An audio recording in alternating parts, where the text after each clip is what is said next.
இப்போ பார்த்தீங்கன்னா வென்சன் அப்படிங்கிற ஒரு பிராண்டில் மாடல் நம்பர் பார்த்தீங்கன்னா PGP 630 அப்படிங்கிற ஒரு மாடல் பேலன்ஸு. ஸோ இதில் பார்த்தீங்கன்னா கிராம் மட்டும் தான் நம்ம யூஸ் பண்ண போகிறோம். மற்ற யூனிட்ஸ் எல்லாம் நம்ம யூஸ் பண்ண போகிறதில்ல. அப்படின்னா இந்த யூனிட்ஸ் எல்லாத்தையும் நம்ம வந்து ஆஃப் பண்ணி வைக்கலாம். ஸோ அதுக்கு என்ன ப்ரொசீஜர்னால், மோடுக்கு லாங் ப்ரெஸ் பண்ணுங்கள். P1 பேஜ் நம்பர் 1ல் UNTன்னு வரும். இதே மோடுக்கு ப்ரெஸ் பண்ணிங்கன்னா மொத்தம் 4 ஃபங்க்ஷன் வரும். ட்ராக்கிங்கு, ஃபங்க்ஷனலு, HL, அடுத்து நார்மலு. ஸோ P1ல் UNTன்னு வந்ததுக்கப்புறம் பிரிண்ட் கீயை ப்ரெஸ் பண்ணுங்கள். இப்போ யூனிட் 1 வந்து கிராமில் இருக்குது. ஸோ இதில் இந்த இடத்துல டிஜிட்ஸ் தெரிஞ்சுது அப்படின்னா ஓகே. ஒருவேளை இல்லை அப்படிங்கிற பட்சத்தில் இந்த யூனிட் கீ இருக்குதுங்களா, இதை வந்து சிங்கிள் ப்ரெஸ் பண்ணால் அடுத்தடுத்த இது வந்து மாறிட்டே இருக்கும்.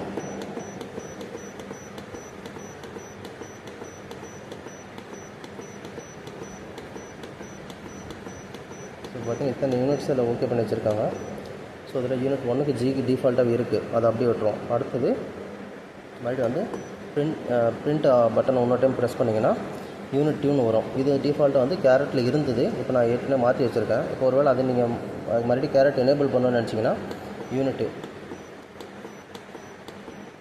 சிடி. ஸோ இப்போ சிடி வந்த உடனே பிரிண்ட் பட்டனை ப்ரெஸ் பண்ணிங்கன்னா என்ட்ரு ஆகிக்கும். ஸோ அப்போ எனக்கு கேரட் வேண்டாம். அப்போ நான் இது என்ன பண்ணேன்னா யூனிட் கீயை மறுபடியும் ப்ரெஸ் பண்ண லாஸ்ட்டில் OFF ஆஃப்னு வரும்.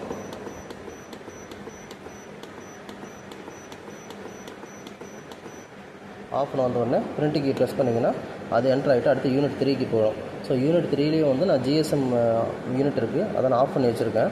ஒருவேளை அதுக்கும் நீங்கள் GSM வேணும்னா அதே யூனிட் கீ ப்ரெஸ் பண்ணலாம். இங்கே இருக்கிற 3வது வந்துடுச்சு.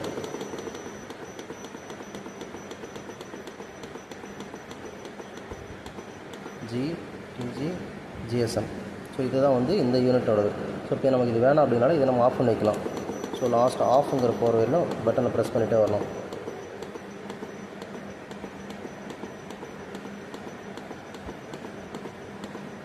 ஆஃப்னு வந்தோடனே பிரிண்ட் கீ ப்ரெஸ் பண்ணிங்கன்னா என்ட்ரு ஆகிடும்.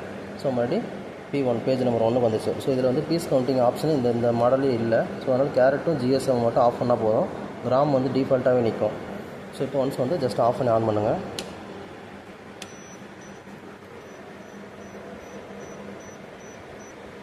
ஸோ இப்போ பார்த்திங்க அப்படின்னா இது யூனிட் கீ ப்ரெஸ் பண்ணிங்கன்னா உங்களுக்கு வந்து கிராமை தவிர வேறு எந்த டிஜிட்டுக்கும் இந்த லைட் வந்து மாறாது. ஒருவேளை இதில் கேரட்டுக்கு சிடியும் GSMமும் எனேபிள் பண்ணி வச்சுருந்திங்கன்னா இந்த யூனிட் கீ ப்ரெஸ் பண்ண இந்த LED வந்து மாறி வந்துகிட்டே இருக்கும். இப்போ நம்ம அது எல்லாம் மாற்றி கிராமை தவிர மற்ற எல்லாமே ஆஃப் பண்ணி வச்சதுனால மற்ற எல்லாமே ஆஃபில் இருக்குது. யூனிட் நீங்கள் ப்ரெஸ் பண்ணிங்கன்னா வராது. ஸோ இப்போ டிஃபால்ட்டாக வந்து கிராமில் மட்டும்தான் இருக்குது. இப்போ வந்து 200 கிராம் வெயிட் வைக்கிறேன். ஸோ கால்குலேஷன் பண்ணதுனால எக்ஸாக்டாக 200 காமிக்குது. Okay, thank you.